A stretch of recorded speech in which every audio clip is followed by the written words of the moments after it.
네, 정규제 TV 시청자 여러분 안녕하세요. 저는 땅은 사유재산이다라고 하는 이 책의 강의를 진행하고 있는 연세대학교 김정호입니다. 오늘은 제 5장입니다. 소유케 하라 그리하면 생기리니. 네, 제목이 좀 거창하죠? 소유를 우리는 특히 땅을 갖고 있는 것을 굉장히 죄악시하고 있거든요. 그 문제에 대해서 여기 이 장에서는 말씀을 드리고 있는 겁니다.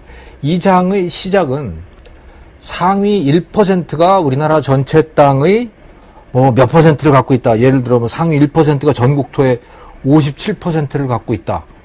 이런 거죠. 상위 10%가 전국토의 몇 퍼센트인가요? 상위 10%가 전국토의 72%를 갖고 있다. 이런 통계들 여러분 많이 들으셨죠? 그리고 그런 통계 들을 때마다 여러분들은 정말 화가 나시지 않으셨어요? 이렇게 황당한 일이 있나? 이게 가진 자들이 모든 땅을 다 가진 거 아니야? 라고 생각을 아마 하셨을 것이고 그것 때문에 의분을 느끼셨을 겁니다. 그런데 이 문제를 한번 잘 생각을 해보시죠. 자, 이렇게 한번 생각을 해보세요. 자, 대한민국이 인구가 5천만입니다. 5천만 국민이 한 가구, 그러니까 모든 가구가 똑같이 토지를 소유하고 있다고 생각을 해보시죠. 즉, 대한민국이 300억 평인데 300억 평인 땅을 5천만 명이 똑같이 소유하고 있다. 이러면 완벽한 평등 아니겠습니까? 자, 이렇게 됐을 때 상위 1%, 대한민국의 상위 25%가 대한민국 전체 토지 100%를 다 소유하게 된다는 걸 아십니까? 이게 무슨 얘기냐고요? 자, 4인 가족이라고 생각을 해보시죠. 4인 가족입니다. 4인 가족인데, 4인 가족이 집집마다, 그 가족마다 다 땅을 소유하고 있는 건 아니지 않겠어요? 대개는 아버지나 어머니가 소유를 하게 됩니다. 그러니까, 아버지나 어머니가 땅을 소유한다는 얘기는 나머지 세 식구들, 즉 4인 가족이 다 소유한다는 얘기가 되는 거죠. 한 집마다, 그러니까 누군가 땅을 또는 주택을 소유한 사람이 한 명씩이 대개는 있게 마련인 것이에요. 그렇게 해서 모든 가구주가 다 땅을 똑같이 소유했다 그러면 1250만 명이 대한민국의 모든 땅을 다 소유한 것이 되고 상위 25%를 하게 되면 그 사람들이 상위 25% 아니겠어요? 그러면 대한민국 전체 땅의 100%를 소유하게 되는 것입니다. 자, 이걸 하나 기억을 하시고요. 또 하나는 우리나라가 산악국가 아닙니까? 그죠?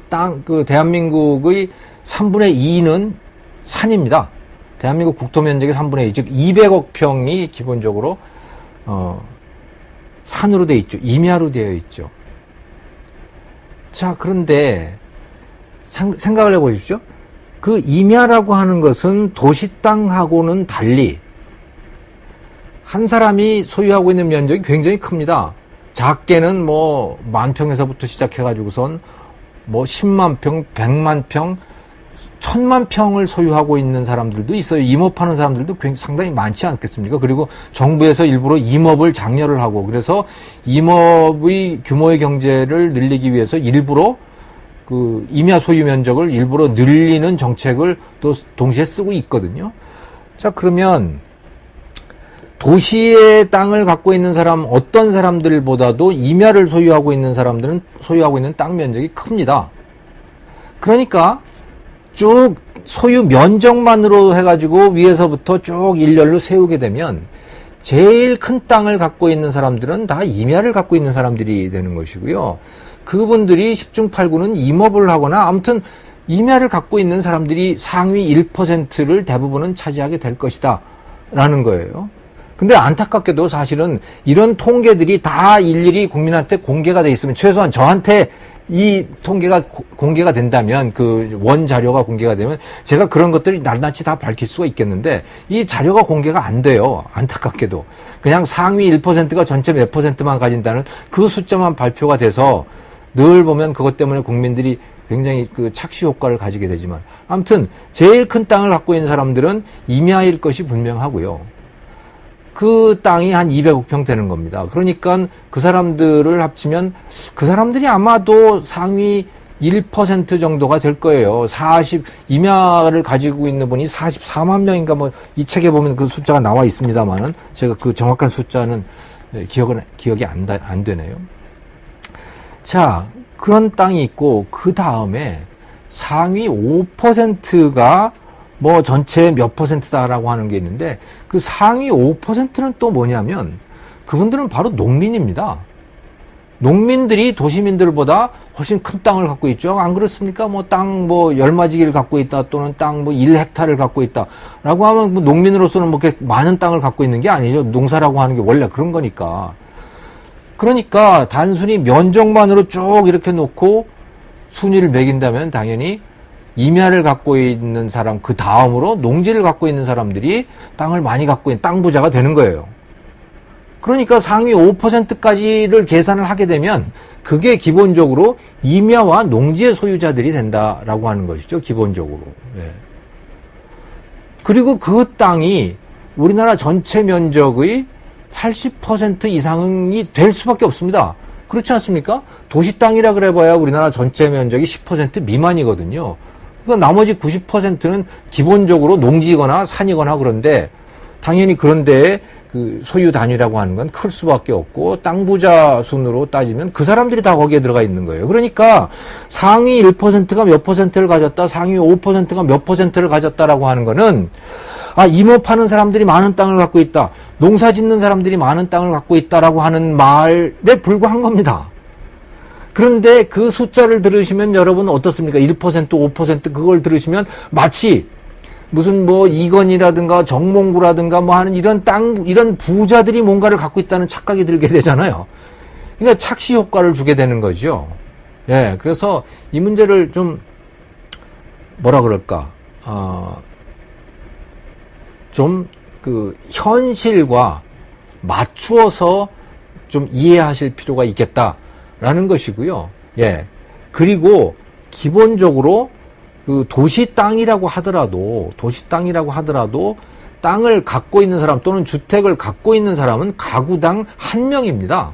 가구당 한 명이 갖고 있으면 그 나머지 가구원들, 나머지 가족들은 다 땅을 갖고 있는 것이 되는 거예요. 그러니까 도시 땅의 소유 상태를 여러분들이 보실 때에도 항상 4분의 1이라고 하는 걸 여러분들이 염두에 두시고 보셔야 된다는 거죠. 뭐 도시 땅의 그러니까 도시가구의 1%가 뭘 얼마를 가지고 있다라고 하는 이야기를 할 때는, 그게 1%라고 하더라도 그게 단순히 1%가 아니고 전체의 4%라고 봐야 되는구나. 이렇게 여러분들은 이해를 하시는 게 필요하다. 왜? 모든 사람이 다 땅을 갖고 있을 필요가 없기 때문에 그런 거죠. 가족 중에 한 명만 땅을 갖고 있으면 그건 가족 소유가 된다라고 하는, 그걸 여러분들이 좀 이해를 하셔야 될 필요가 있겠다, 하실 필요가 있겠다라고 하는 거죠. 그래서 그게 이제 그 작은 챕터로 가족 공동재산으로서의 토지 또는 주택 이라고 하는 거, 그 이야기를 하는 것이고, 그 다음이 상위 1%는 임야와 농지 소유자다, 뭐 이런 이야기, 그런 소제목들이, 소제목으로 나와 있고요. 자, 그 다음 소제목이 뭐냐면, 자, 그러니까 토지 소유 집중은 독점이 아니다, 이런 말씀을 드렸습니다. 자, 여러분 어떠세요? 어떤 사람이 집을 10채 갖고 있다고 생각을 해보시죠. 그러면 그 사람은 그 집을 독점하고 있는 것인가요? 바로 그런 문제를 다루고 있는 것입니다. 한 사람이 집을 3채 갖고 있으면 그러면 그 사람은 독점자이냐라고 하는 거죠. 최소한 경제학적 의미에서의 독점하고는 전혀 관계가 없는 일이다라고 하는 거예요. 왜? 경제학적 의미에서의 경제학적 의미에서는 독점은 경쟁의 반대말입니다. 즉 독점력을 행사할 수 있느냐라고 하는 것은 그 사람이 경쟁을 배제할 수 있느냐라고 하는 것을 뜻하는 것인데, 집을 10채를 갖고 있는 사람이라고 하더라도 그건 주택시장에서 그냥 그 사람이 주택 가격을 정할 수 있는 능력은 없습니다. 부동산에서 시세가 얼마입니까 하면 그 시세대로 놓고 팔아야 되는 거죠. 그 시세보다 올려서 판다? 그러면 그 집은 안 팔려요. 왜냐하면 다른 집의 소유자들이 그 사람보다, 저 사람이 시세보다 말이 10%나 높게 팔았어? 그러면 나는 거기에 5%만 높게 팔지 뭐. 그러면 다른 사람은 또, 그러면 나는 1%만 높여 팔게. 이렇게 경쟁이 벌어지게 되는 거거든요. 그렇기 때문에 시가보다 높게 팔 수는 없다는 거죠. 왜냐하면 주택 소유자들 간의 경쟁이 매우 치열하고, 그것은 그 주택의 소유자가 집을 10채를 갖고 있든 100채를 갖고 있든 상관없이 그 사람은 경쟁에 노출돼 있다라고 하는 겁니다. 왜냐? 서울 시내 주택만 하더라도 집의 숫자가 몇 채인가요? 최소한 250만 채는 됩니다. 서울시대. 그 250만의 주택 소유자 또는 뭐 그 사람이 어떤 사람은 뭐 2채 갖고 있고 어떤 사람은 10채 갖고 있다고 하더라도 최소한 주택 소유자가 100만 명은 된단 말이죠. 그 100만 명이라고 하는 주택 소유자들이 서울 시내에서 경쟁을 벌이고 있는 거예요. 그러니까 이런 시장에서 무슨 독점이다라고 하는 말은 기본적으로 어울리지 않는다. 만약에 어떤 한 사람이 주택을 한 50만 채쯤 갖고 있다.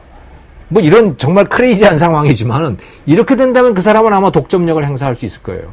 근데 그게 아니고 100만 명이나 되는 이런 주택 소유자들이 있는 상황에서 어떤 사람이 10채를 갖고 있는데 그 사람이 독점력을 행사할 수 있느냐? 그건 전혀 기본적으로 독점이라고 하는 개념하고는 전혀 동떨어진 그런 이야기다라고 하는 거죠. 자, 그런데 그러면 또 집을 10채 가지고 있으면 그 사람은 나쁜 짓 한 거 아니냐?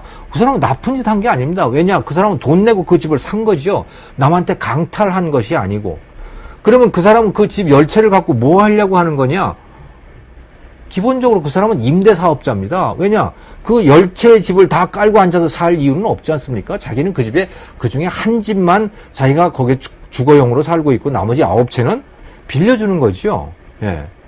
그래서 이게 집을 10채를 갖고 있던 20채를 갖고 있던 그게 우리한테는 굉장히 낯선 상황이고 그게 굉장히 나쁜 일처럼 여겨지지만 그렇게 볼 이유가 없다라고 하는 그런 말씀을 드리는 거죠. 그리고 토지 소유에 대해서 기본적으로 이게 어마어마하게 큰 땅, 예를 들어서 뭐 몇 천만 평을 갖고 있다, 도시 안에.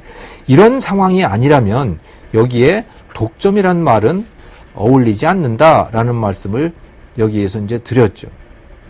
또 이 토지 소유, 또 토지 독점, 이런 것들에 대해서 우리가 흔히 하시는, 한국인들이 흔히 하는 말이 있습니다. 한국인들은 유난히 땅에 집착을 한다. 이런 말들을 많이 하시거든요. 이거 아닙니다. 한국인이 유난히 땅에 한국인이 뭐 그렇게 뭐 독특합니까? 한국인도 사람이고, 어느 나라든 땅에 집착을 합니다. 근데 선진국이 될수록 땅에 덜 집착을 하게 되는 거죠. 왜? 땅 말고도 집착할 게 많거든요. 후진국 원시사회로 갈수록 땅에 집착을 하게 됩니다. 왜? 땅밖에 없거든요. 땅과 자식에 집착을 하게 되는 거죠. 그거밖에 없으니까 재산이라고 하는 게. 근데 경제가 발전을 하고 그래서 땅 이외에 자기 미래를 보장해 줄 만한 다른 재산들이 생기면 예를 들어 채권도 생기고 주식도 생기고 무슨 지적재산권 이런 것도 생기고 여러 가지 다른 재산들이 생겨나게 되면 주택이라고 하는 건 또는 토지라고 하는 건 그 많은 재산 중에 일부에 불과한 거니까 그러니까 주택에 대해서 덜 집착을 하게 되는 거죠.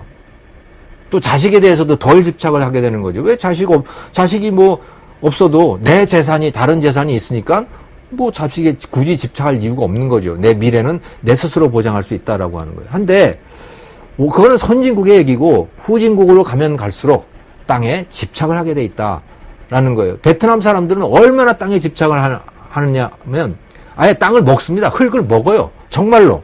그러니까 그 땅을 자기 것으로 만들고 싶어서 흙을 먹을 정도라고요. 이건 후진국으로 갈수록 땅에 집착을 할 수밖에 없는 것이죠. 또 아예 근데 그건 이제 사실은 따지고 보면 농경민족 말씀을 드리는 겁니다만은 유목민족은 땅에 집착을 안 합니다. 왜? 한 군데 정착해 있지 않으니까. 근데 그 대신 그 사람들은 뭐에 집착하느냐? 가축에 집착하잖아요. 그거밖에 재산이 없는 거죠. 가축, 염소, 양, 이게 뭐 모든 것 아니겠어요? 그 사람들이? 예, 그러니까 당연히 가축에 집착을 하게 되는 거죠. 그래서 한국 사람이 특별한 것이 없다라는 거죠. 한국 사람이 땅에 집착을 하는 것처럼 보이는 거는 그것밖에 없었기 때문인데 차츰 한국에도 다른 재산들이 많이 생기는 거죠. 땅에 대한 집착도 점점 줄어들고 있다. 라는 거예요. 뭐 가장 대표적인 선진국이죠. 미국 사람들은 땅에 집착 안 했을까요? 어마어마하게 땅에 집착을 합니다. 그래서 여러분, 혹시 연세 좀 있으신 분들은 바람과 함께 사라지다라고 하는 그 영화 아마 아실 텐데요. 거기에 보면, 주인공이 누구예요?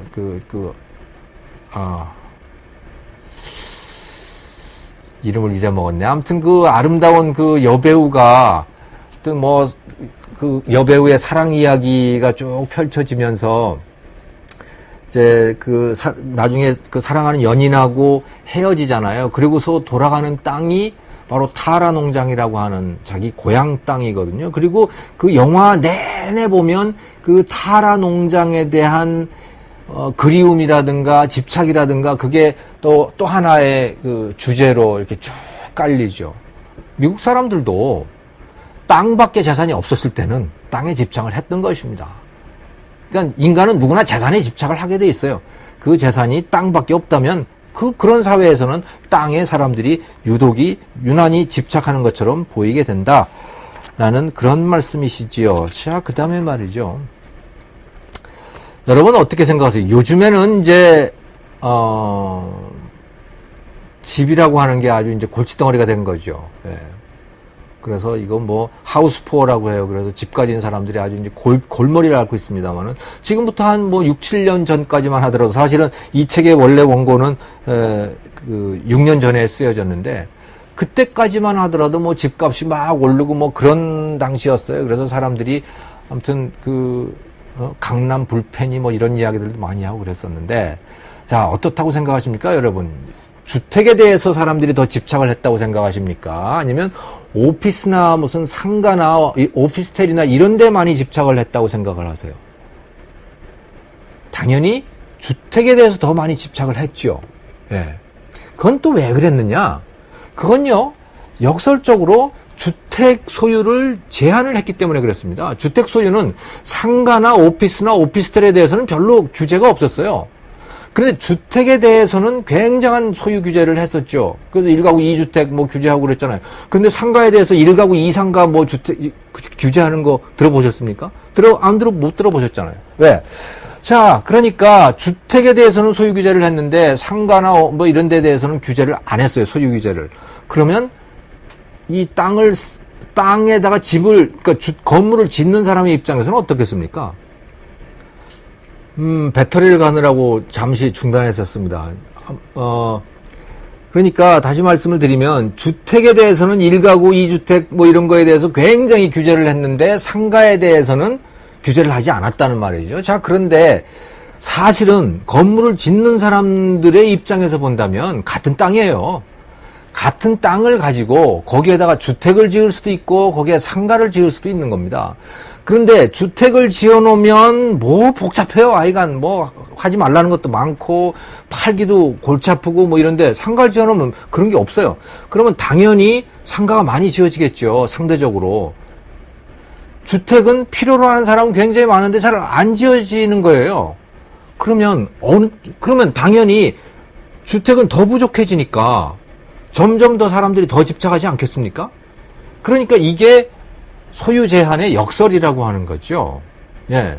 그러니까 소유하지 못하게 하니까 잘 지어지지도 않고 그러다 보니까 더 사람들이 거기에 집착을 하게 되고 더 갈등이 생겨나고 그렇게 되더라라고 하는 거예요. 다시 한번 여러분들이 생각해 보셔야 될 거는 똑같은 땅을 가지고 상가도 짓고 건물도 지을 수 있는데 왜 건물을 지으면 그것이 문제가 돼야 되는, 상가도 짓고 주택도 지을 수 있는데 왜 주택을 지을 때는 더 문제가 되게 만드느냐?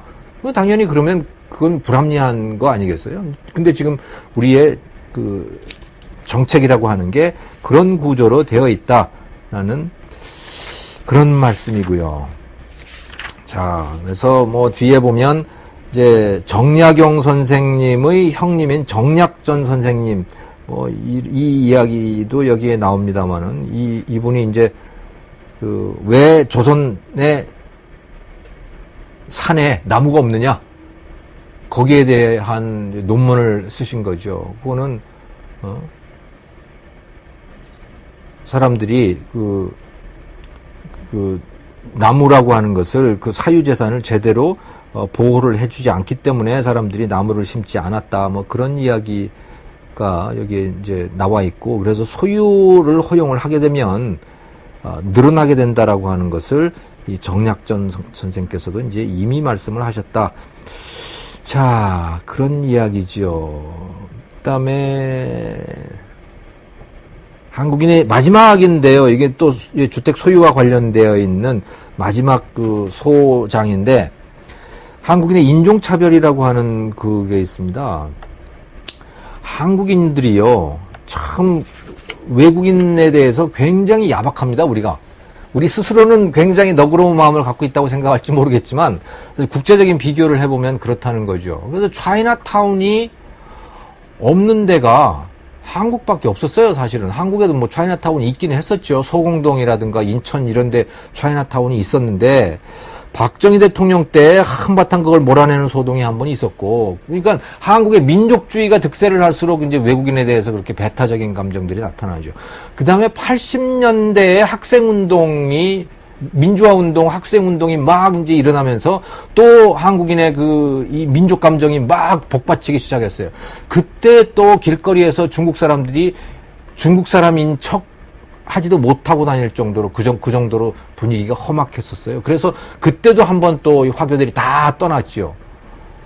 그래서 이제 한국에는 차이나타운이라고 하는 건 기본적으로 없어졌는데, 그러니까 웃기잖아요. 이 글로벌화를 지향하고 있는 나라에서 말이지, 다른 나라에 다 있는 차이나타운이 없다라고 하는 건 정말 그건 좀 이상한 것이기도 하거든요. 따지고 보면요, 한국이 좀 이상한 것이, 우리는 너무나 당연하지만 뭐냐, 한국 사람들은 한국 식당도 한국 사람이 하고, 일본 식당도 한국 사람이 하고, 중국 식당도 한국 사람이 하고, 다 한국 사람이 하는 거예요. 이건 좀 이상하다고 생각지 않습니까? 아무튼 뭐 농담입니다만은. 그래서 인천시에서 일부러 땅을 띄어가지고 거기다가 그야말로 관제 차이나타운을 새로 만들었어요. 예. 뭐 그럴 정도로 됐죠. 그래서 한국 사람들이 외국인들한테 땅을 소유하지 못하게 하는 이 차별이 굉장히 심해요. 요즘은 좀 나아졌어요. 그나마도. 근데 여기에는 우리의 땅 소유에 대한 고정관념 또는 편견 같은 게 있는 거예요. 아, 외국인들이 한국 땅을 와서 사면 말이지, 그거 한국이 왜곡되는 거 아니야? 뭐 이런, 한국이 침략당하는 거 아니야? 뭐 이런 어떤 편견 같은 게 있는 거거든요. 그거하고 전혀 관계가 없습니다. 미국의 하와이 가보시면요, 하와이에 일본 사람 소유 땅이 어마어마하게 많습니다. 일본 사람 소유 호텔도 뭐 엄청 많고요. 그렇다고 해가지고 하와이가 일본 땅인가요? 그거하고 무슨 상관이냐? 주권이라고 하는 것과 그 나라 땅, 그 땅의 일부를 누가 소유하고 있다라고 하는 건 전혀 별개의 문제다라고 하는 거죠. 지금 일본과 우리 뭐 갈등이 거의 뭐 전쟁을 할 정도의 수준까지 그 갈등이 고조되고 있습니다만은, 사실은 대마도에 가보시면요, 대마도에 한글로 써 있는 간판들이 굉장히 많습니다. 그게 뭐냐? 별장 분양이에요. 한국 사람들 와서 이 대마도에 있는 땅 사가지고 별장 지으라는 거예요. 자, 그랬다고 생각해 봅시다. 그러면 한국 사람이 대마도 가가지고 대마도 땅을 살 수가 있어요. 소유할 수 있어요. 합법적이에요. 일본 법에 의해서 합법적이란 말이죠. 자, 대마도 땅을 우리가 가서 사면, 그러면 대마도가 한국 땅이 되나요? 한국 땅이었으면 좋겠지만, 그 땅을 산다 그래가지고 그게 한국 땅이 되냐 말이죠. 그거하고 전혀 무관한 일이잖아요. 제주도 땅을 일본 사람이 산다 그래가지고 제주도가 일본이 되는 것이 아니라는 말이죠. 그거는 그냥 땅을 수출하는 것일 뿐이지 거기에 주권이 바뀌는 건 아니다 라고 하는 거예요. 그러니까 얼마든지 한국 와가지고 일본 사람들이 한국 땅 사도 되고, 한국 사람이 미국 가서 미국 땅 사도 되고, 한국 사람이 카자흐스탄 가가지고 카자흐스탄 땅을 사도 그 카자흐스탄이 한국 땅이 되는 건 아니다. 그런데 원시적인 나라일수록 땅을 못 사게 해요. 한국 사람이 카자흐스탄 가가지고 카자흐스탄 땅 못 삽니다. 그러니까 카자흐스탄에 가서 한국 사람이 투자를 하려고 해도 불안해서 투자를 할 수가 없는 거예요. 아, 땅 소유도 안 되는데 누구한테 뭘 투자를 해야 되는 거지? 근데 원시적인 나라일수록 땅을 못 사게 하죠. 왜? 땅이라고 하는 거는 신성한 어떤 존재예요. 여러분들에게도 땅은 어떤 신성한 존재 아닙니까? 예. 그래가지고 말이죠. 옛날에 그 고속도로 놓고 그럴 때 지금도 뭐 고속도로 보시면 거기에 뭐 땅 산을 중간을 뚝 끊어가지고선 거기에 길을 놓고 그런 거 보이시죠? 산 맥이 뚝 끊기고 있는 이런 거 보이시잖아요. 이게 산은 신성한 존재고 거기 산신령이 사는데 그 맥을 끊었어요. 와, 동네 사람들이 아우성 나는 거죠. 당연히. 이게 큰일, 벌 받을 일이 아니냐 말이지. 근데 무슨 벌을 받았습니까? 그냥 산은 산일 뿐이고, 거기는 흙일 뿐이고, 그냥 그런 거죠. 거기에 무슨 산신령이 살아요. 예. 그런데 이게 원시적인 사회, 후진 사회로 갈수록 그런 생각들, 뭔가 신성한 것으로 여기는 그런 생각들이 있는 거죠. 그래서 감히 이 땅을 외국놈들이 들어와가지고 산다는 건 상상하기 힘들다. 그런데 그렇게 된다면 그거는 외국 투자를 받을 수도 없는 것이고 그 나라가 글로벌 시장에 속하기도 어려워지는 것이고 그런 거죠. 그래서 한국 땅을 외국인이 소유하는 거에 대해서 뭐 그렇게 거부감을 가질 이유가 없다. 베트남 사람이나 중국 사람이나 카자흐스탄 사람이나 우리가 그들과 평화롭게 사는 한 그냥 사람은 사람일 뿐이다. 이제 그런 말씀을 이 장에서 드렸습니다. 자, 5장은 거기까지입니다.